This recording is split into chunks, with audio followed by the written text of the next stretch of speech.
When you know that you are queer, but your favorite drink is beer, that's gayish. You can bottom without stopping, but you can't stand going shopping, that's gayish. Oh, gayish, you're probably gayish. Well, life's just too short for narrow stereotypes, so it's gayish. We're also gayish. It's Gayish with Mike and Kyle. Hello, everyone in the podcast universe. This is Gayish, the podcast where the only thing to fear is beer itself. No. It's great. It's amazing. No. I don't like your attitude. How dare you thrust this upon me during our intro? The rest of the show is ruined, Kyle. It's all your fault. But it's gross. The taste and the smell. I'm Mike Johnson. I'm Kyle Getz. We're here to bridge the gap between sexuality and actuality. And today, hey, Kyle. Hey, Mike. I was going to say Hola, todos, and then I was like, I don't know what universidad. I don't know what it university. is. Yeah, exactly. So then I stopped. So then when you slandered beer, I was even more thrown off than usual. Like I was already a little on shaky ground to begin with, trying to translate into horrible Spanish. Podemos recordar todo podcast en español. Okay. Vamos. No. Today we're going to talk about Mexico. We're going to talk about Mexico, and that's because who doesn't love made-up holidays? Which we'll talk a little bit more about why it's made up. Cinco de Mayo is coming up, so in honor of that, we're talking about Mexico. Cinco de Cuatro is right around the corner. But first, I have an update/correction. So okay. I didn't know whether to do it before the news theme song or not. You know, I love rules. Mm-hmm. But basically, you let me look you right in the face last week and say that Malik Pancholi played Kenneth on 30 Rock. He did not. He played Jonathan, and I blame you because I said it multiple times. When I was listening back to it, when I was editing, I was like, how did I miss this? I just sat there and listened to you. This is my fault. This is my correction to make, I think. I apologize on behalf of myself to you. I was talking about Malik Pancholi last week on the news, and like Kenneth and Jonathan, that's like that's what Jack Donaghy called them both, right? Like, I mean, those were their names. So yeah, that's what he called them. Yeah. That's why I got them confused. Maybe, I don't know. Because like Kenneth, who says Kenneth? Who says the whole name Kenneth? And Jonathan, like that's like, if you use the long version of your name, you're probably gay. Just yes, so everyone absolutely. knows. That's definitely a rule. Michael. Yeah, exactly. But anyway, the update though, that's the correction. The update is that apparently the Cumberland Valley School District, which they suddenly canceled the event and they said it was because of his lifestyle. They have re-voted and they voted 5-4 this time to re-allow him to speak. Wow, but it was close. It was close. Yeah, close. And Bud Schaffner, who's one of the board members, was the one that said the word lifestyle, I guess, or whatever. And then he tried to apologize for saying lifestyle, claiming that he simply intended to reference the author's political activism, not his sexuality, which is utter horseshit. Yeah. Fucking utter horseshit. Yeah. I fucking hate, this is like both sidesism, and I don't care. When like you obviously were a fucker, and then you can't get out of that by saying you weren't actually a fucker, but I still apologize. Just say, I apologize. I'll do better. Don't gaslight me. Don't say it was something else entirely at the same time that you're apologizing. Like if you're going to deny it, just fucking lean in and deny it. It's so frustrating. There's so much, especially on the right, I would say, of like people saying like what you're seeing and what's happening is not what's happening. Yeah. And you're like, but I can see it. Yeah. And it's really frustrating to be told that that's not like, nope, that's not true. Or I didn't say that. And you're like, you literally did. I know, because we have recording of everything. Yep. Or like Trump is fond of saying, I was joking. Well, nobody can tell because you're not funny. Pancholi has not yet said if he is going to re-agree to speak at the school. I'll, I guess, keep you posted if he does end up going and speaking, except I'll probably forget. But yeah. Speaking of things that we'll forget about if we don't talk about right now, I want to tell you something exciting, Mike. Oh, wait. Do you want me to pretend I don't know? Yeah. Okay. What? Oh, I'm so excited. Tell me, Kyle. What could it be? We are the winner of the best LGBTQ podcast at the 2024 PopCon Podcast Awards. Oh, no fucking way. Oh, my God. We also, this is the high quality podcasting that we won an award for. Yeah. We've won twice now. We're a multi-award winning podcast, even though it was the same award twice. Same award twice, but I don't care. Yeah. We can still put that in our bio. It was also my favorite part of this whole experience. First of all, awesome. Love winning. Thank you. Love it. Yep. It's better than losing. And when they sent us an email on Monday saying, you won this award, but don't tell anybody. Can you be in Indianapolis this Friday? And we're like, absolutely not. No. Yeah. No. So sorry. Love that we won. So sorry. Can't make it to Indianapolis. Also, I was in San Francisco for work and your brother was visiting, so it would have required some doing. We had legitimate excuses. Oh my God, we should have sent Derek, except he was in Europe. Oh yeah. I love the idea of sending our surrogate. You made it. Like when you have people to go pick up awards for you. Yes. Meryl Streep couldn't be here, so in her stead is this presenter. Okay. Well, that's thanks PopCon. Thanks, You're welcome. PopCon. We love you. You're welcome. And now the news. Shut your mouth hole. It's time for your ear holes. News. Okay, Kyle. Okay, Mike. What's up? News the first. What order do I want to do this shit in? News the first. Bi Pride UK has announced that it is back, which I didn't know that they were gone, but me neither. They are known as the world's largest Bi Plus event. This is their 6th annual Bisexual Pride celebration. It's going to take place August 31st at the University of West London, Ealing campus. And the reason that they chose there is because, quote, it holds a special connection for the Bi Plus community. It's where Freddie Mercury went to college. Oh, that's adorable. I love that for them. It's starting August 31st because that is the day before Bi Visibility Month starts. Or like, they're starting on August 31st because September 1st is that week, and that's Bi Visibility Month. So to apologize for all that erasure, we're going to give you a 1/12 of the year.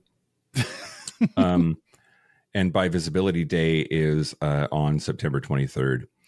And surely we will forget about it. So we're going to go ahead and recognize it now. We see you. Congratulations. Do that in, Kyle. Last week was Lesbian Visibility Day. Fuck. Lesbians. We did not talk about the lesbians. We're on gay time, which means we're a little late, which means we are now recognizing lesbians as well. Just be glad we came to the party at all, really, if we show. Quote, every year we've run Bi Pride, we've broken our record and the record for the largest single day Bi Plus event in the world, said Avi K, chair of Bi Pride UK. We're really excited for this year's event and for it to be our biggest yet, as well as our most inclusive and accessible. Over 1,300 people attended Bi Pride UK 2023. Was headlined by comedian Sophie Duker. That's so many bisexuals. And drag queen Lily Snatch Dragon. Yeah. Anyway, I just think it's great. Yeah. Bi people, just go, and then whoever you see, bang them. Yeah, you can. They're probably into you. Yeah. And no pie allowed. No. Oh my God. Can you imagine? There's one bi person that isn't aware and brings pie, scares everyone away. You're going to get kicked right out. Yep. News the second. So, do you remember Right Said Fred? What song did they have? I'm Too Sexy. Yes, I do. Too Sexy for my shirt. That's the only thing I know about them. Well, that's the only thing anybody knows about them. They were a one-hit wonder, and like I remember having really like just strong, confusing feelings about them because it was the late 80s or early 90s, and they rip his shirt off in that. The video was hot. Yeah. I was a little kid watching that in my bedroom. Yep. Oh, it's July 91 was I'm Too Sexy. It peaked at number 2 in the world on the charts. And that's the same year that Richard Fairbrass, one of the brothers that is in Right Said Fred, came out as bisexual, which I didn't realize he came out as bi. Some people suggest that perhaps that had something to do with the fact that they were a one-hit wonder. Anyway, so they have kind of been bad people online for a while. Just like commenting about, like, one of them is an anti-vaxxer and posted this thing that said there's no need for gas chambers when vaccines will do the job slowly and quietly and nobody will even know it's a Holocaust. That was God. Yeah, it's something that he put on Twitter/X. Just don't compare shit to the Holocaust. Right. Unless it's legitimate genocide. Like, don't compare. That's just a good rule of thumb. Yep. And even then, really, the Holocaust, it first, don't try to outdo it. And then second, don't, unless it approaches that, maybe find another descriptor. Yep. But apparently there is this effort where a bunch of phone booths, which don't need phones anymore, because we've moved beyond that need. They're turning them into defibrillators. Oh, yeah. And Right Said Fred is against that. I didn't know phones could defibrillate. Right. Well, they take the phone out. They replace it with a defibrillator. Can you imagine you take the handset from a telephone and just put it to somebody's chest? Put it on your chest and go. Oh God. Anyway, the only reason I bring this up is, first of all, one of them's bisexual, and bisexuals can be terrible people too. Yeah. But he's trying to say that turning a phone booth into a defibrillator is woke. Huh. So Twitter users are saying things like, fellas, is it woke to not die from cardiac arrest? And somebody else said, I think Right Said Fred are implying these public defibrillators are being installed because of the COVID vaccine. They've been around for over a decade, so the defibrillators aren't even new. Now, here's where it gets great. One person said, quote, of course Right Said Fred are upset at phone boxes being repurposed. Where will they hold their gigs now?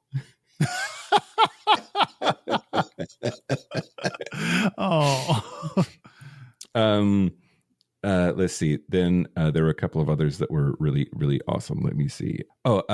Somebody started calling them Far Right Said Fred. Or Reich Said Fred, which both of those are great. Apparently they're terrible people. That one, they did have a PR person that removed some tweets from their nasty past, but like, the internet is forever, everybody. There are screenshots. Like, it never ever goes away completely. So maybe think about what you're saying before you push post. And can you imagine being a PR person and having to babysit someone's Twitter feed? Like, that would be the worst job. That would be the worst job. Absolutely. Yeah. I agree. Kill me dead. Yeah. Okay. News the last. Great. Maine, the great state of Maine, has become a sanctuary state for trans and abortion medical providers. So on Tuesday, Governor Janet Mills of Maine signed LD 227, a sanctuary bill that protects transgender and abortion providers and patients from out-of-state prosecution, into law. So Maine is now the 16th state to explicitly protect trans people and abortion care in state law from prosecution. Apparently, when they started bringing up this bill, surprise, surprise, because they're so pro-life, they received a bunch of bomb threats from far-right groups and social media attacks. Anywho, it asserts that gender-affirming care and reproductive health care are legal rights in Maine, and it doesn't matter where you came from, we are going to provide you that care. That's great.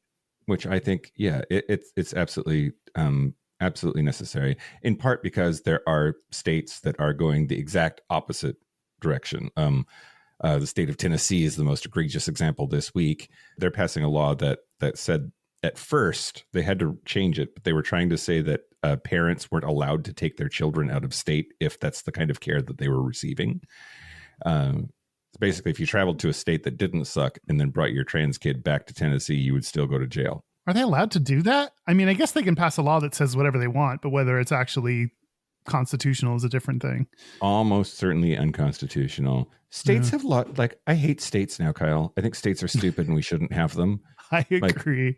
There's no justification at all in modern times with modern communication technology with a largely homogenous culture. Like I hate it and it's stupid. States are dumb, Kyle. That's the news. But speaking of things that are not dumb, I want to thank our following new Patreon members. A sure sign of intelligence giving us cash. Yeah. Thank you to Chance Souter, maybe? Souter? Or Suitor? Thank you to Mark. Just Mark. Well, maybe like Mark from the Bible. I don't think he had a last name. Oh, Mark, are you from the Bible? You have to tell us. Thank you to Film Nas McNerfswerveler. Are you sure? No. Film Nas McNerfswerveler. Yeah, that's as close as I can get. I love when somebody uses the name field in Patreon to fuck with you. Yes, a lot of people have figured out that if they change their name in the field to make me try to say shit, then I have to try to do it. And thank you to the other Derek. There's only one other one. Well, there's the Mormon one that was on the show before, and then there's this one. And then early episode of Mormons with there's Derek and Romaine. Oh, that's true. Derek Hartley. I don't know. I know at least 6 Dereks. Okay. Well, then, sorry, you're the other Derek. Yep. Please correct your name in Patreon. If you want ad-free episodes a day early, if you want bonus content, bonus episodes, if you want to use Mike's hole, if you want to go to our Patreon happy hour, then go to patreon.com/Gayish podcast. If you are a Patreon member listening to this the day it comes out on Wednesday, then our Patreon happy hour is tonight at 6 p.m. Pacific. It is on May 1st at 6 p.m. Pacific. Pants optional. And maybe Stan Zimmerman will come. Did we send him an invite? Oh. Yeah? Okay. Yes. Derek says yes. We'll see. Join Patreon. Jew it. I realized that with my Invisaligners in, it sounded like Jew it. Which is that's not what I meant to say not at all. What you meant? Yeah. Do it. Do it. Do it. Mexico? Yeah, let's talk about Mexico or Mexico, as the kids say. Mexico. Okay, so this came up. We have our production meetings and we talk about like, hey, what should we talk about? And we forgot about the lesbians last week, but we remembered that it's Cinco de Mayo. Yeah, man, our priorities are a little bit out of whack. Which I'm trying to reclaim Cinco de Mayo in my heart. It was my ex's birthday, and like so, I need to get back to the drunk partying because of made up holidays, not birthdays. That's way better than celebrating your exes. That sucks when it's a memorable, like for me, I can go a couple years if I like after I break up with someone a couple years and I forget when your birthday is, like I'll forget when our anniversary is, like I'll forget that shit so easy. But if it was on a big holiday, that's mean because then you can't forget it. It's super hard to forget. Yep. Yeah, it's fine. It'll never completely go away, but whatever. Also, my brain doesn't work like that. It remembers weird dates and then refuses to get rid of them. Okay. All right. Cinco de Mayo. You wanted to talk about Cinco de Mayo first. Yeah. I can do it first. Well, basically, it just my note just says 5-5 is not 7-4. Yeah. Should I talk about that? Yeah, do it. Okay, so Cinco de Mayo is sometimes mistaken for Mexican Independence Day, which it is not. Listen up. Don't repeat this shit. This is like, we're breaking the cycle of ignorance. If you want to say that it's the 4th of July for Mexico, you are incorrect. Listen to Kyle. Yeah, for once, listen to me about history. The Mexico's Independence Day is the most important holiday in Mexico. It is celebrated September 16th. commemorating the Cry of Dolores in 1810, which initiated the Mexican War of Independence from Spain. So that is not what Cinco de Mayo is. Instead, Cinco de Mayo is a yearly celebration of Mexico's victory over the Second French Empire at the Battle of Puebla in 1862. It is now more popular in the US than it is in Mexico. I was just talking to someone who is actually Mexican, and she was like, yeah, we don't celebrate this in Mexico. Like Americans do, but we don't celebrate this random battle that whatever. The celebrations, it started in Columbia, California, where they have observed Cinco de Mayo annually since 1862. So they've been celebrating it for a while. And the day started to become nationally popular in beyond just those of Mexican American heritage in the US because in the 80s, because of advertising campaigns by beer, wine, and tequila companies. Great. We have Corona to blame. Exactly. Exactly. Dos Equis and Corona invented this holiday, just like Mother's Day. And they're like really also invented by beer. I don't know what my point is. You know how you always give your mom beer on Mother's Day? I do, but yeah, that's true. You have a different kind of family though. Today, Cinco de Mayo generates beer sales on par with the Super Bowl. Oh my God. So it really is beer that helped make this celebration happen. So if you're getting drunk on Cinco de Mayo, thank alcohol. Yeah. For a couple reasons. If you get drunk any day, thank alcohol. Yeah, this one you can double thank. You can make it socially acceptable. What day is Cinco de Mayo on this year? I don't know. A Sunday? Okay. A little bit more acceptable to celebrate on a Sunday than Sunday Fun Day? Yeah. Día divertido. Sunday Fun Day. Yeah. Fun. Great. That's the history of Cinco de Mayo. Well, okay. I am going to talk to you about the history of Mexico, but basically this whole segment is just called White People Ruin Everything. I'm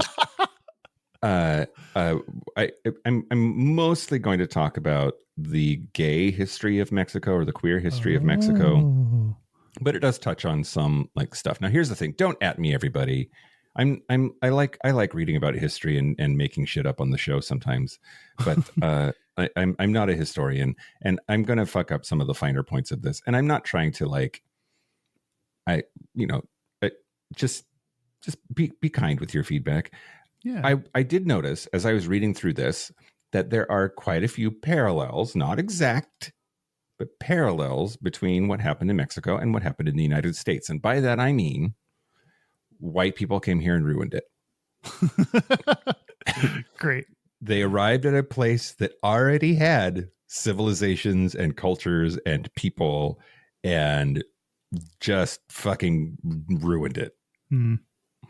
And so when we look at that through a queer lens, it's hard to make any sort of absolute statements about the indigenous folks of Mexico. There were multiple empires, multiple cultures, and they all had their own spin on shit.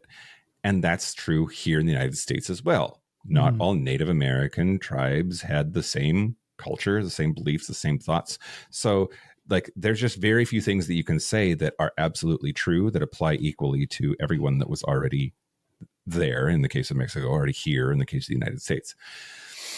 And the people who came here were the ones that reported on a lot of shit that we think we know that actually should be called into question, because like they were pretty fond of making broad sweeping generalized statements about what they found when they came to these places, and especially then squeezing it through the lens of whatever culture they came from. So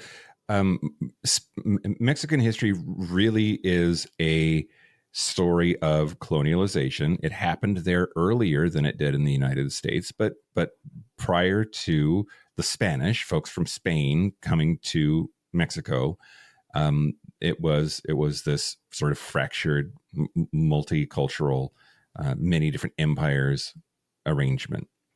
But most of the information that we have on pre-Columbian peoples comes from the reports of the Spanish conquest. And what's interesting is the Spanish, and they were very much tied to the Catholic Church. The Catholic Church has a major hand in everything that happened. They sent all these people over here, and then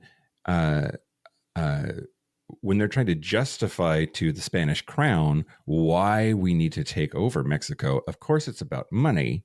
Like, they have great resources. Look at all of these fancy ass plants, and ooh, look, temples made out of gold. Like we need to steal all of that.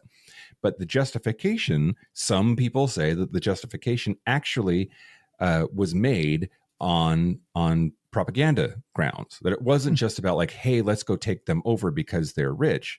It was, we need to take them over because they practice human sacrifice, cannibalism, idolatry, and one of the major things that they reported back, much to the total shock of the Catholic folks in Spain, was sodomy. They reported extensive queer shit happening in Mexico and said, like, that's why Jesus needs us to take them over. Not just queer shit, extensive queer shit. I love that. Yes. Well, so we're gonna talk about some of it. So, okay. Again, the concept of two-spirit is not an island. It is not simple enough that we can just say this is what was true all over the place. But there were many indigenous peoples in the Americas, North America and South America. Both Central America is between them, so it also where the concept of two-spirit more or less it exists in all of these places. And two-spirit in general are treated like a third sex, or treated as a sometimes they're reported as being sort of hermaphroditic, which is not a great characterization, but that's like a thing that gets tossed out there. But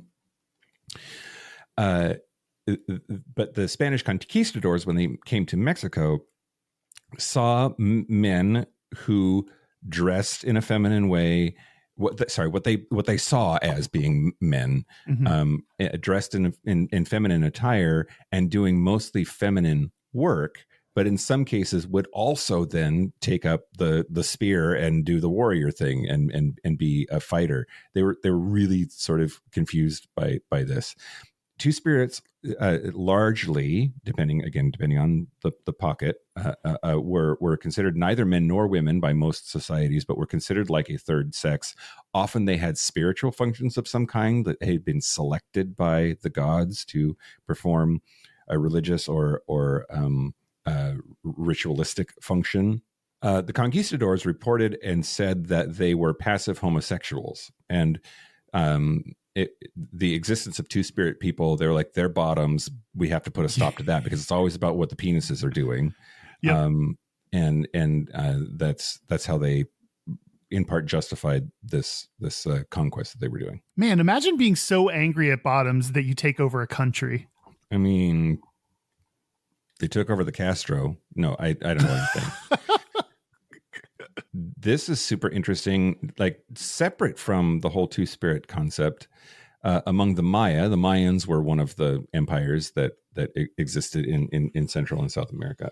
Maybe just Central America. Anyway, but there was an association between ritual and homosexual behavior, such as even what we would call cis straight folks engaged in homosexual activity because it was required by their religion. Some shamans engaged in homosexual acts with their patients. Priests engaged in ritualized homosexual acts with their gods. So it's like they would dress a twink up like a god and then rail him, and that was like some sort of worship thing. I've never liked religion until now. When the Toltecs arrived to conquer the region, they brought more sodomy and public sex of all kinds. When Itza conquered the area, they brought more sodomy, more eroticism, extensive sexual ceremonies. But you also can't say that the Maya were down with gay shit completely. They had differing views on homosexual sodomy.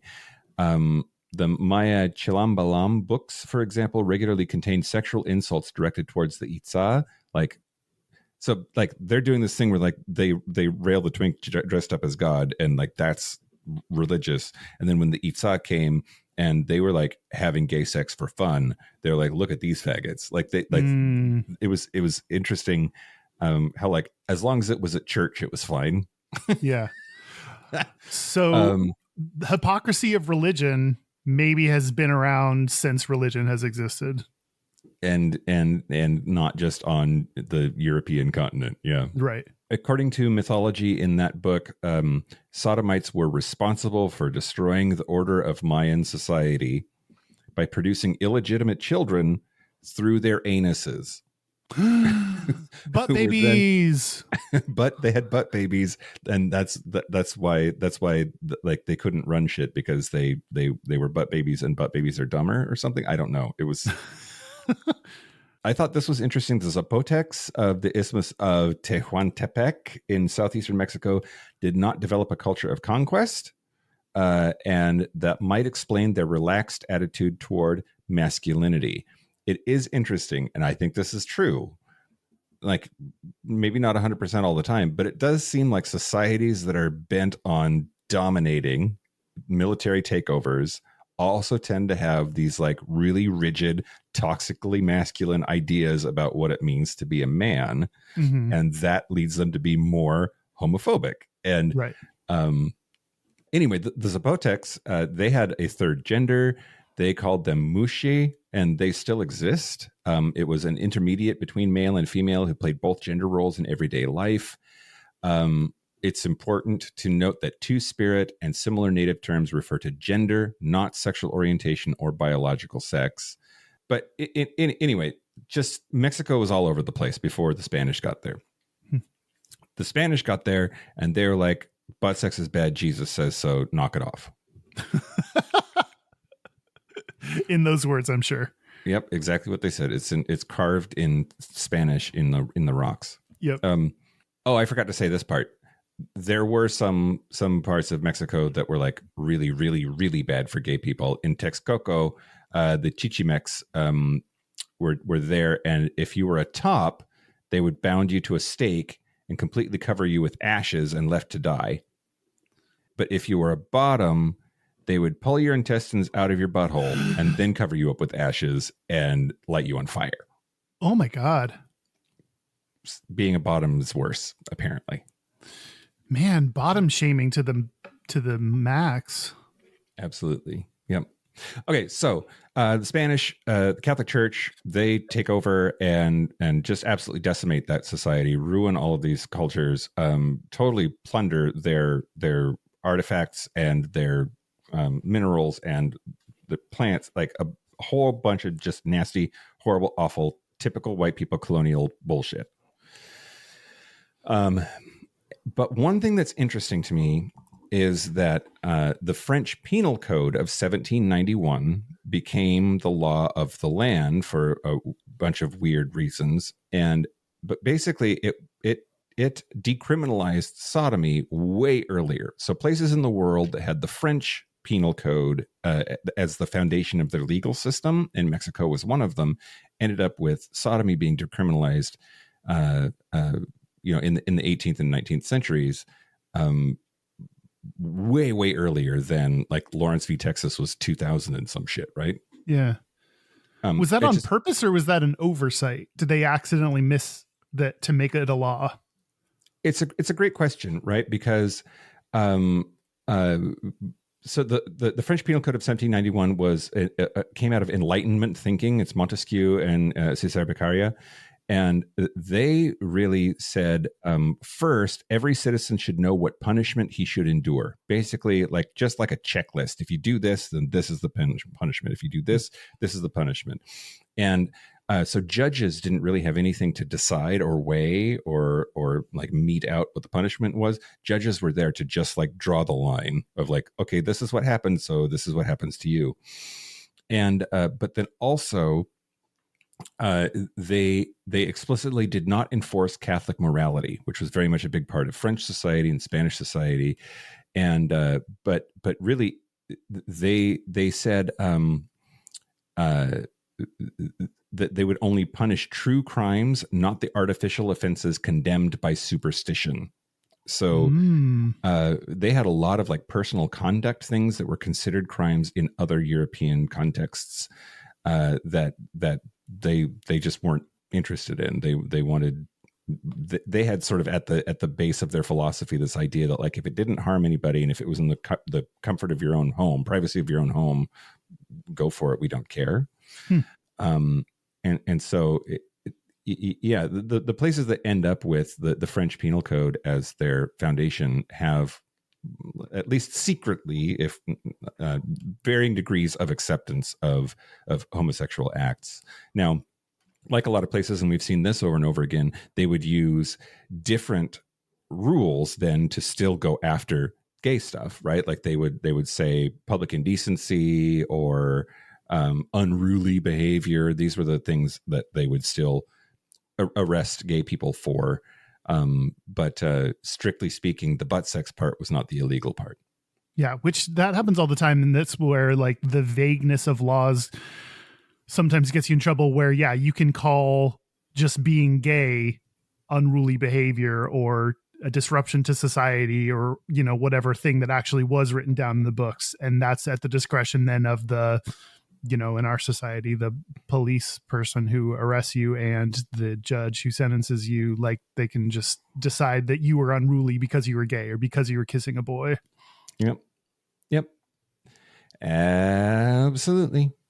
Well, then Mexico wins its independence, and that was in September, not in May. Everybody, and has done an interesting job when it comes to queer rights. For the most part, Mexico is a pretty darn okay place in terms of policy and law for the LGBT community, and we'll talk about more of that later. But I'll stop there. I felt like I just learned a whole bunch. Thanks, Mike. Yeah, absolutely. I like saying things. Oh, I forgot to mention this part, which I thought was really funny. Queen Isabella of Portugal, in 1529, she banned the creation of alcohol. Ooh, because prohibition. Because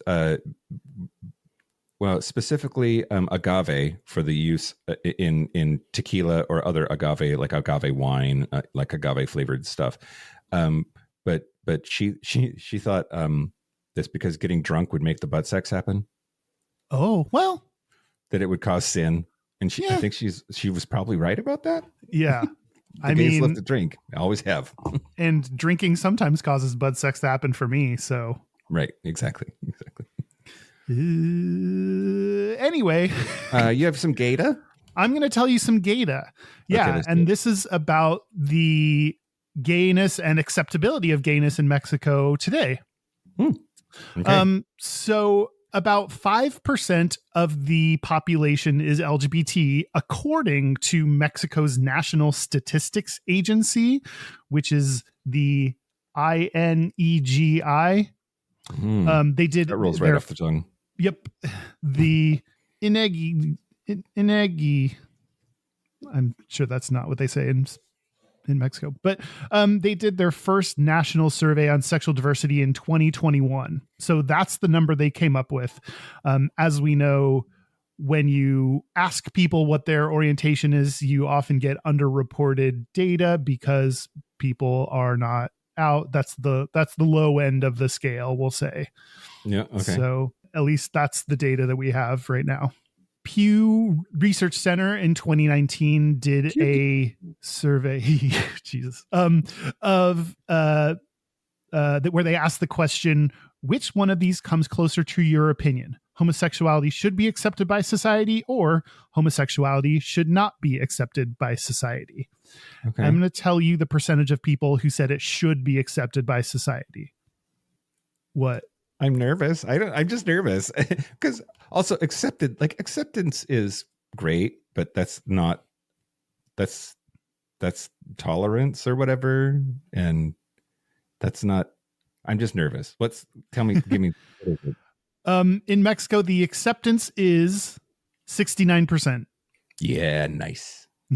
Stay there. No, don't get any more accepting of gay people. Otherwise, it won't be as cool. And by comparison, the US, it's 72%. So it's only 3 percentage points away from us. Oh, okay. You were nervous. Is that what you expected? My fear. Okay, so I did this whole thing. I didn't look up the numbers, and maybe I should before recording. But when I was doing all of these diversity, equity, and inclusion talks for my company on the road, there's this chart that was measuring the difference between. They would assign a score to like how legally permissive is a thing, not a thing. Sorry, gay people, like gay rights, gay marriage, butt sex, like all the stuff. And then they would compare that to the popular sentiment of each country and like what's the difference between those, because there are a lot of places that are like pretty okay on paper, but the people hate it. There are also people where like places where the people are super down with the gays, but the law is still in a crackdown state. Like you can't really tell just based on what the rules are, how people feel. Yeah. And I very much associate Mexican society with the Catholic Church and machismo, which I know you're going to talk about later. And that I just assumed that meant bad things for the acceptance of queer people. So I'm pleasantly surprised that my nervousness was not warranted. Yeah. But I think that's like what I saw a lot of things that are like, the culture of machismo, the, masculine ideals, all these make it difficult to be gay. So I read a lot of things that set it up as it's, oh, wow, it must be really challenging to be gay there. But then when you look at the actual acceptance based on surveys and percentages in comparison, it's actually not that far away from the US. So it makes sense that was a concern, because a lot of things I read talked about that as one of the challenges. And, it perhaps is, but then I think the US also has a challenge with, maybe not directly machismo, but with, the ideals of masculinity. And maybe it's just, instead of cultural inheritance, or just it's cultural in a different kind of way. But I think we also have our issues. A couple other countries, just by comparison, again, Mexico was 69% said they accepted. Canada was 85%. That was the highest. Oh no, Spain is 89%. That's the highest one that I wrote down. That's pretty crazy. Yeah. UK is 86%. Brazil is 67%. Okay. Argentina is 76%. And just for fun, I threw in Russia, which is 14%. Ooh. Yeah. Yikes. Yeah. They first asked this question, Pew Research did, first asked this in 2002. And 2002, and they were at 54%. So they have improved by 15 percentage points in 17 years. So that's in line with what we know about basically the whole world, at least, Western society. It is this just like crazy, rapid, fast improvement in feelings and thoughts about the gays. Yeah. It hasn't been a straight line. There have been years where it's dipped. So it's not always just, a flat line straight up, and it's not always increasing every single time they do this. So I think, we're probably in a time, if I had to guess, at least the US is in a time where we may dip back in acceptance because of all the attacks on trans people and the attacks on, teachers, especially with Don't Say Gay bills. So, and the use of groomers as a slur that people have started to introduce. So, dirty fuckers. Yeah. Over the longer span of time, things are improving, and hopefully we don't always have to have a silver lining, but that's an important thing to remember as if we do see numbers slip, these days. Other ways you can divide out the data, nothing was too surprising. When you look at older versus younger, ages 18 to 29, they 77% said homosexuality should be accepted, versus for 50 plus, it was 53% said it should be accepted. So if you're over 50, it's about 50-50 whether you approve of homosexuality. Yep. But, just like we always see, as you look at the younger generations, it's more and more accepted. So we're just kind of waiting for old homophobic people to die. Yep, absolutely. In terms of education, the more education you have, the more acceptance. For those who have more education, it's 76% acceptance versus less education is 63% acceptance. And religion. So people who see religion as not very important in their daily lives, acceptance is 73% versus if you do see religion as very important to your life, it is 65%. See, my God. Okay. What? No, just like causation versus correlation or whatever. And it just seems like bigots are dumb and into Jesus. Like they're old, dumb, and love Jesus. Yeah. Yeah.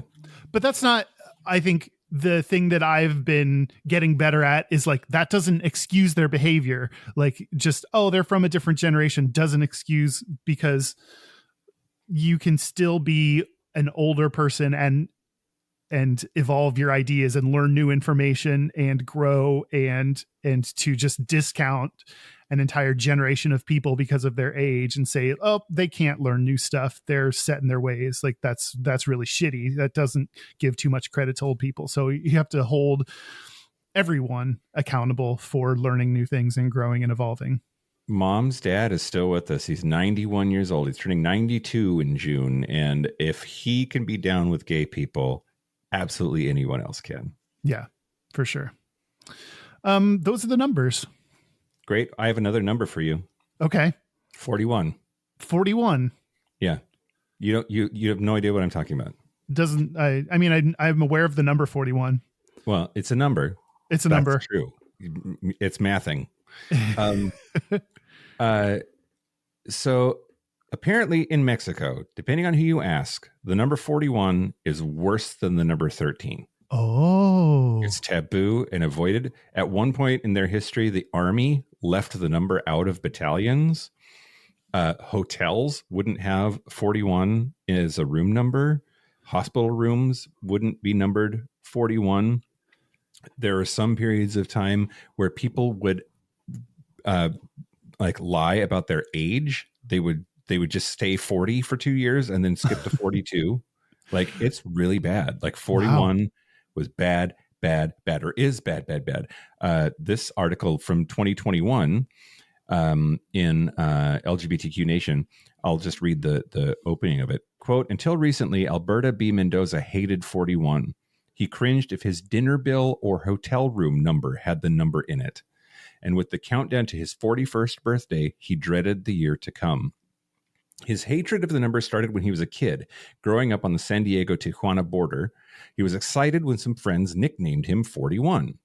That is, until his father told him what it meant. Quote, when he heard them, he called me into the garage and he said, why did they call you that? They're calling you a faggot. Are you a faggot? Mendoza remembers. I just remember wanting to disappear and crawl into a hole. Mendoza, who's gay, was not ready to be outed. He came out when he was 19, and for decades more, he hated that number.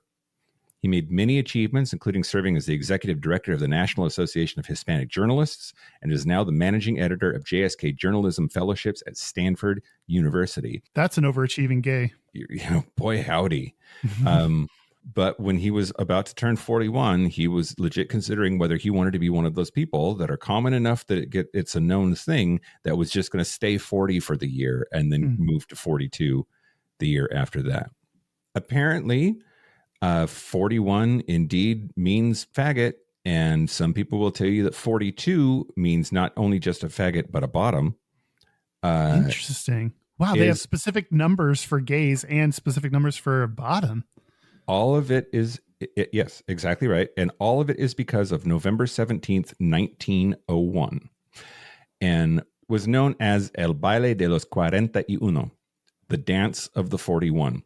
And this was an incident that happened again in November of 1901. It was at a private house in Calle de la Paz in Colonia Tabacalera of Mexico City. There was a dance. It was all dudes, and 19 of them were dressed in women's clothing. Oh. And there was a raid. So the press was super excited to report on the incident. They're like, yes, this is scandalous. We want to do it. The government tried to cover it up, and it was mostly because apparently a lot of them were like upper class, important, influential people. Oh, interesting. They never, unlike a lot of places, at least in the United States history of like roundups and raids, they didn't print the names of all of the people that were arrested, and only 41 men were officially arrested. The 42 thing is that there were rumors that Ignacio de la Torre y Mier, who is son-in-law of President Porfirio Diaz, was also in attendance. So like the president's son-in-law was apparently one of these faggots that got rounded up. The 41 men that were arrested on quote, offense to morals and good manners. Like we were saying a little bit earlier, like, you know, it was they had to find other reasons to round them up. Yeah. Most of them paid for their freedom. 12 of them were eventually convicted and sent to work in the Yucatan Peninsula or to fight the Mayans. Wow. Carlos Monsivais. You got this. Carlos Monsivais said, quote, the invention of homosexuality in Mexico is what this represented. It was the first time homosexuality was openly spoken about in Mexican media. The event was derided, satirized in popular media. There's some interesting cartoons of like a bunch of dudes with like big, thick, like Mexican mustaches in dresses. Yeah. So the impact, though, is that the numbers, because of that night, that party, 41 and 42 was adopted by Mexican popular culture to refer to homosexuality. 41 for faggots in general, and 42 specifically for passive homosexuals or bottoms. I can't imagine like being a kid, hearing about that news event, and there's this mixture of I'm really excited because I'm learning that this is a thing. Like, that's cool to know that other gay people exist, especially if it wasn't talked about in their culture or in their media anywhere. And so it's kind of exciting in a way, but then also the one thing you're learning about them is that they are bad and deserve to get round up by the police and are at risk. Like, it's a rough combination of good and bad there. Yeah, absolutely. Well, and I think sort of like Stonewall in a way, right? Like once you start talking about it, then that puts it into the public consciousness. And does that then actually, in a way, help bring about the change that we're looking for? Yeah. I think arguably so, yeah. I think it's a step towards getting equality is just the understanding that other people experience it, because then if you don't feel so alone, then you know that you're not the only one, and it can help you then have the desire to connect with other people that are gay. Yeah. But yeah, then the shame and like the hiding that comes out of that is also like another byproduct, which can be a detriment. Yep. Well, just like the word queer, or to a certain extent the word faggot, there is an effort to reclaim the number 41. So Alberto Mendoza, that's the guy that I was talking about at the beginning of the segment here, about all of his feelings about that number just stressing him out. He actually decided on his 41st birthday that he wouldn't hide, but instead uplift the number with a new organization called Honor 41, Honor 41. An annual recognition of 41 influential LGBTQ plus Latinos. He said, quote, I felt I always wanted to do something to really celebrate how far we've come by reclaiming the number and taking its power away, its negative power. So in 2013, he announced the first class of Honor 41, a range of role models from across the country, gender identity, sexuality, and age. The youngest member of Honor 41 was just 12 years old. The oldest was 82. The 12-year-old is Zoe Luna, a trans girl featured in the documentary Raising Zoe, who recently played a trans girl in 2020's The Craft Legacy. So over the last, now 11 years, there have been a lot of people, 41 every year, that are named in an effort to bring visibility to all of this really awesome shit that all of these really fantastic queer folks are doing, but then also to try to take back that number. He said, quote, "It isn't just about 41. It's really about how we're connected as LGBTQ Latinos. The culture of our challenge is still mostly culture that is homophobic, religion that is homophobic, and family that can be homophobic. I think we're all much more empowered when we can take things that are negative and finally reclaim them." And if you're interested to learn more about the organization, it's honor41.org. And I was reading on their site earlier today. It's in English and in Spanish. So if you want to learn more about the organization and the cool work that he's doing to raise visibility and reclaim that number, you can go there. Man, I can't imagine living in a world that was so homophobic that they didn't have elevators go to a certain floor because they were worried to be gay. Right. That's a lot crazy? of like very like, that's not just ingrained in people's brains. That's ingrained in tall buildings, in rooms. Like, that's, to undo that takes like new signage to be printed and like renumbering of the floors and yes. like. And you know me being me, that shit fucking bothers me. Like anytime that I'm in a hotel that doesn't have a 13th floor, but I'm on the 14th floor, I'm like, you motherfuckers, this is the 13th floor. Like you can't just pretend there's no 13th floor. I know you don't have an empty ass floor that the elevator doesn't go to. Why do we think numbers are magic, Kyle? I don't understand. What are numbers but socially constructed opinions? True that. Should I tell you about machismo? Yeah, tell me about machismo, which is probably why they don't like 41. See how we're tying all of this together like a string of anal beads? Like a human centipede. Yeah, so this is one of the things that shows up when looking up trying to get a cultural understanding of Mexico, or why there's homophobia or the expectations of men, is machismo. And I just wrote down a few quotes that I wanted to read about machismo. Okay. So first, the Mexican mestizo culture places a high value on manliness. A salient feature of the society is a sharp delimitation between the gender roles played by males and females. In general, men are expected to be dominant and independent, and females to be submissive and dependent. The distinct boundary between male and female roles in Mexico appear to be due in part to a culturally defined hypermasculine ideal referred to as machismo. And that is a quote by Joseph M. Carrier. Okay, what's interesting to this, though, I've heard that before. And data point of one, just me. Mm-hmm. I find Latinas terrifying. Like, do not make one angry. Like the actual behavior of Latina women in my life is not demure and like be seen and not heard, like, at all. So it's really interesting to me that would be called out that way. I wonder if that's a media portrayal of Latina women. Like, there's the stereotype of the angry black woman. I think there's a stereotype of a Latina that works at a nail salon and speaks really fast and has a lot of opinions.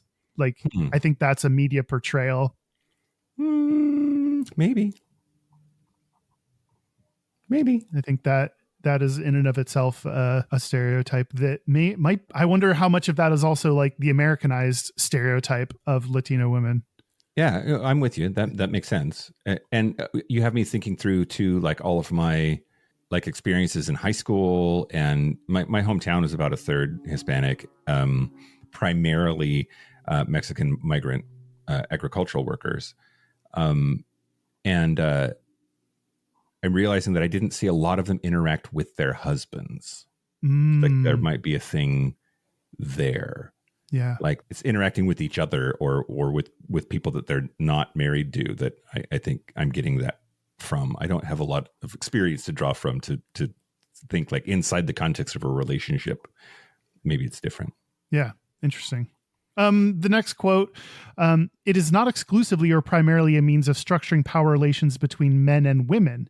It is a means of structuring power among men, like drinking, gambling, risk-taking, asserting one's opinions, and fighting.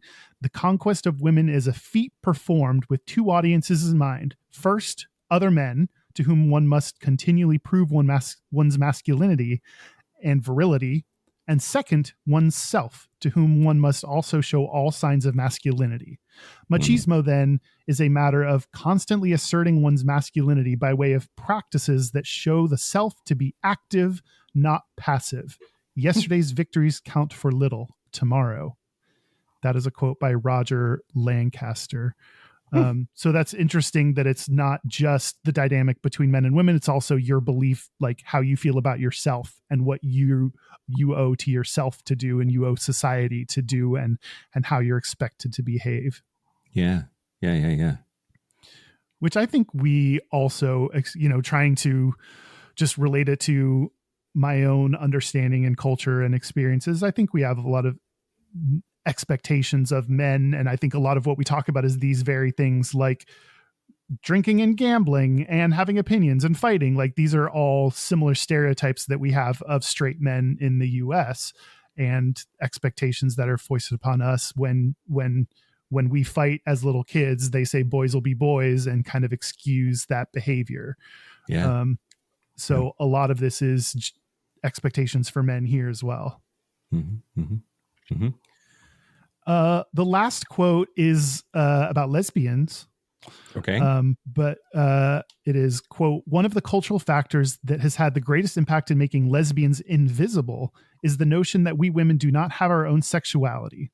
People continue to think there's no such thing as lesbian women. They don't understand what happens sexually between lesbian women that has made the culture much more permissive towards female partnerships. It would be difficult for two men to live together by themselves without giving rise to rumors, but for two women to accompany each other, how beautiful it is that the poor things have found company to avoid loneliness. And that is by Claudia Hinosa. That's interesting. Yeah, I think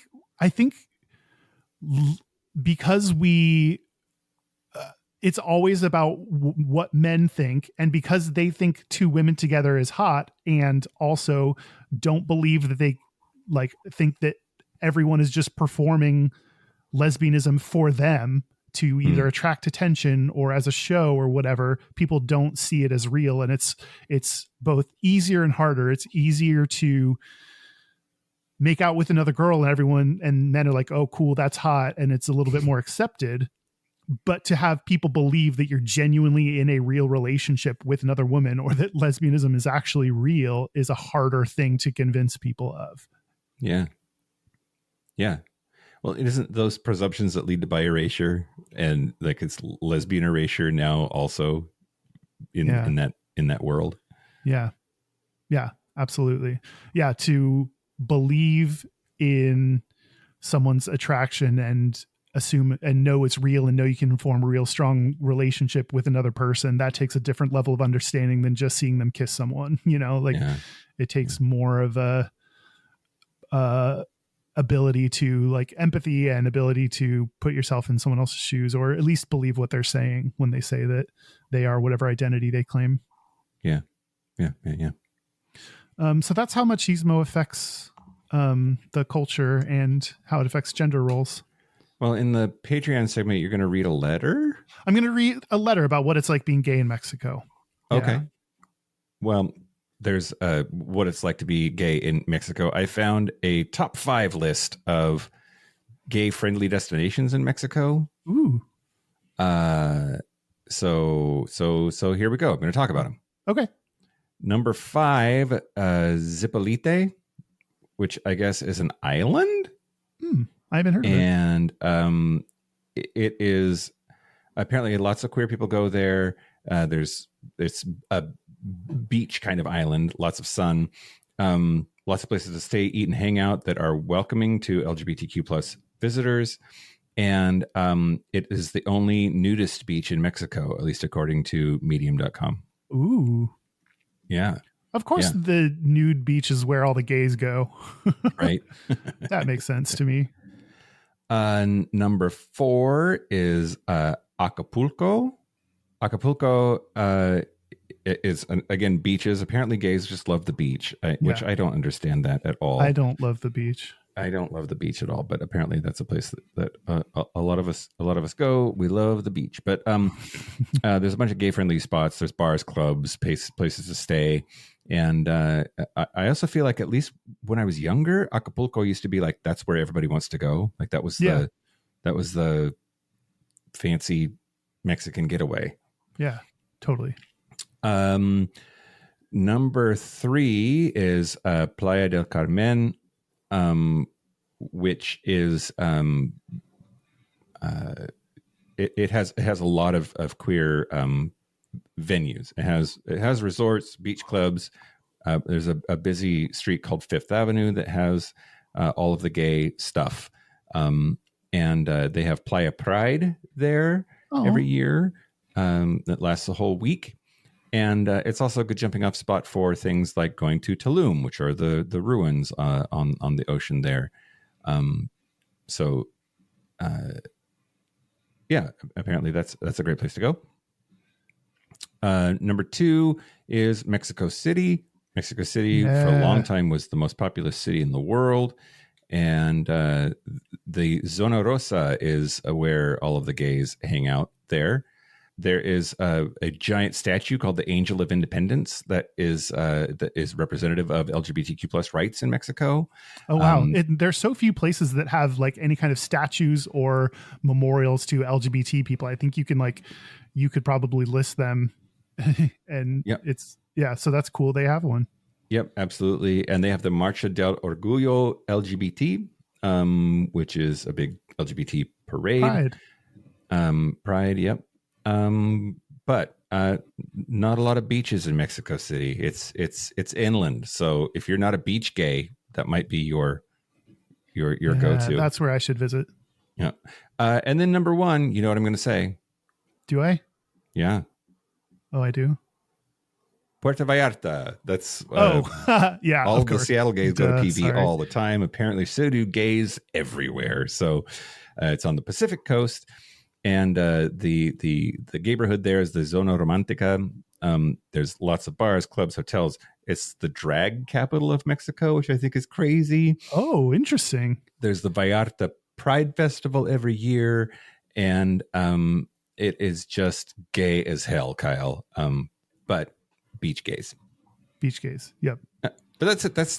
That's five gay friendly destinations in Mexico. There are more. The whole country has pockets all over the place, and is generally rated as safe to visit as an out gay person. So that's awesome. Yeah, it reminds me, at least what I read, reminds me of the U.S., that there are big cities that are totally welcoming and fine with gay people, and other places that are not. And you just have to find the right place, and tends to be the bigger cities that are accepting. Yep. And you're right about the cities. Some other listicles mentioned Guadalajara as a gay destination, and it's the, I think, second most populous city in Mexico. That's just a human thing, I guess. Population centers make people have to deal with people that are different than them because there's a lot of people, and that like opens the door to be okay with queer people too. And there's something about like being gay, like when you grow up in a smaller city or a place more rural, that there aren't as many gays. You see gays. It's kind of this self-fulfilling prophecy that you see gays in bigger cities. And so you then go to bigger cities to be around more gays.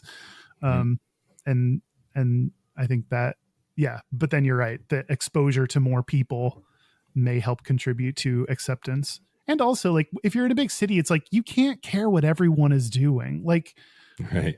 I feel like you have to at some point be like, I don't care what your interests are, what your beliefs are, what you're like, there's too many people for me to worry about what everyone is doing in bed. But we have to know what the dicks are doing, Kyle. What are the dicks doing, Mike? Yeah. Did we do it? We did talk about Mexico a bunch. I hope we did it. I hope we didn't make anybody angry. I'll have to ask Felix from the makeup episode if we totally fucked this up. Okay, great. He'll be our judge. He'll be our barometer. Okay. I also think he'll tell me if I fucked it up. So okay, great. Don't tell me. Tell Mike. should we take a break? Let's take a break. Great. Let's take a break. What's break in Spanish? Romper. That's to break. I don't know. Rompamos. Break. This is the part where Mike and Kyle take a break. So are we back? Hold on. I got to burp. Oh. We're back. We're back. We're going to do our Gayest and Straightest. We're going to do our Gayest and Straightest if Kyle makes it that long. But first, a couple of programming notes. So as Kyle said at the top of the show, we won PopCon. So look for that news nowhere because they didn't really say much last year.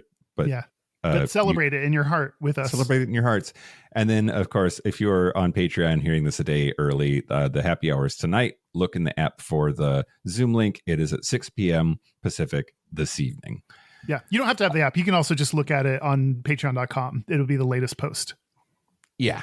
Yes. Yeah. Our website is gayishpodcast.com. Our socials, we are at Gayish Podcast. Our hotline, you can send us text messages or leave us voicemails, especially if it's your Gayest or Straightest, is 5855-GAYISH. That's 582-947-4. Standard rates apply. I'm dying too, Kyle. It's contagious over the internet. Our email is gayishpodcast@gmail.com. Our physical mailing address is Post Office Box 19882, Seattle, Washington, 98109. Gayest and Straightest? Yeah, let's do it. I'll go. Okay, go for it.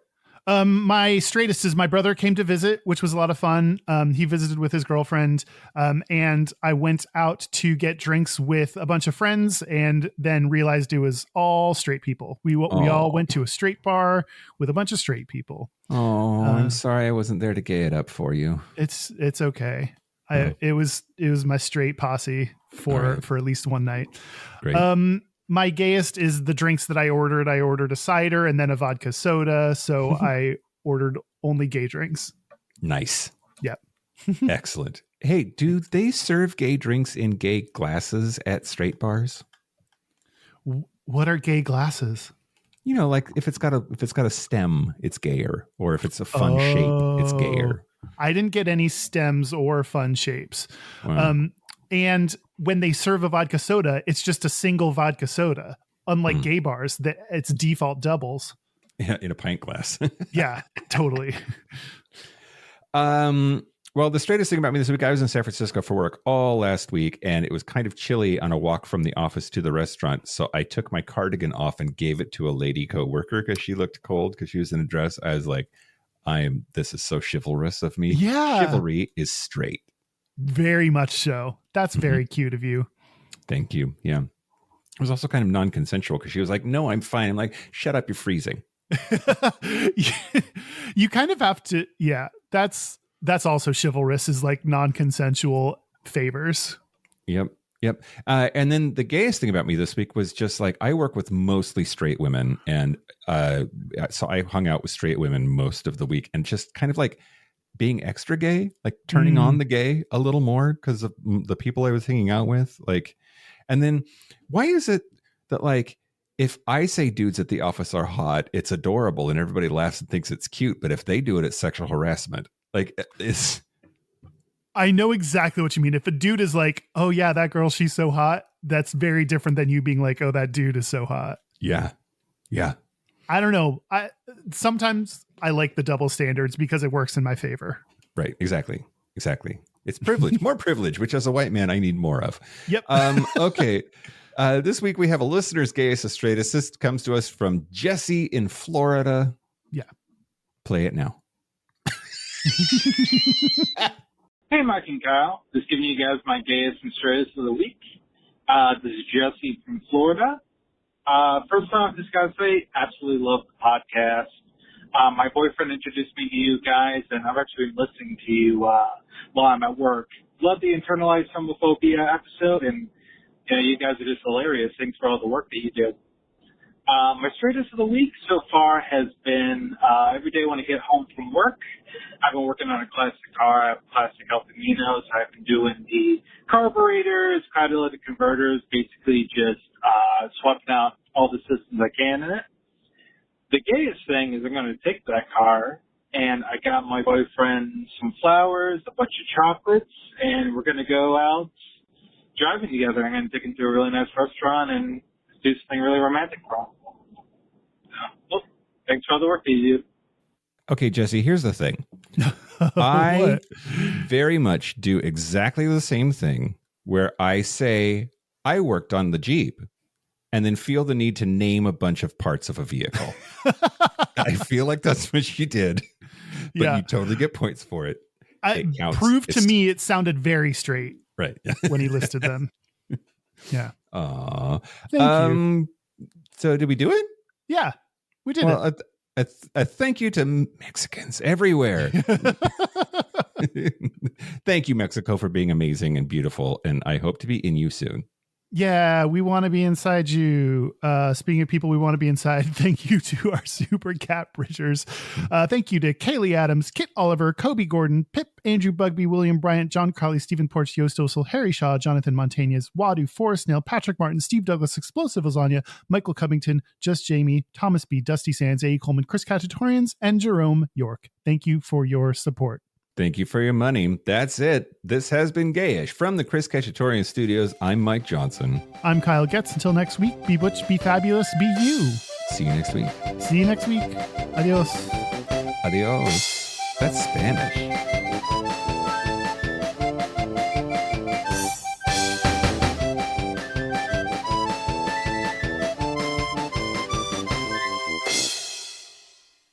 I didn't want to fuck it up. But would it be fun if we didn't fuck something up?